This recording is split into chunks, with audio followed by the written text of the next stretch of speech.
അഊദു ബില്ലാഹി മിനശ് ശൈത്വാനിർ റജീം.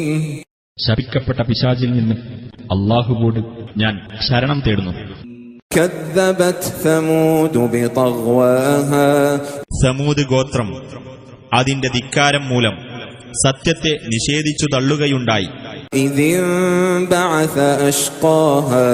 അവരുടെ കൂട്ടത്തിലെ ഏറ്റവും ദുഷ്ടതയുള്ളവൻ ഒരുങ്ങി പുറപ്പെട്ട സന്ദർഭം. ഫഖാല ലഹും റസൂലുള്ളാഹി നാഖതല്ലാഹി വസുഖയാഹാ. അപ്പോൾ അല്ലാഹുവിന്റെ ദൂതൻ അവരോട് പറഞ്ഞു, അല്ലാഹുവിന്റെ ഒട്ടകത്തെയും അതിന്റെ വെള്ളം കുടിയും നിങ്ങൾ സൂക്ഷിക്കുക.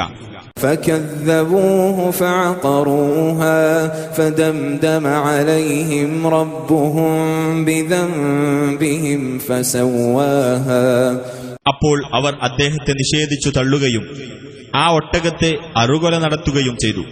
അപ്പോൾ അവരുടെ പാപം നിമിത്തം അവരുടെ രക്ഷിതാവ് അവർക്ക് സമൂല നാശം വരുത്തുകയും അവർക്കെല്ലാം അത് സമമാക്കുകയും ചെയ്തു.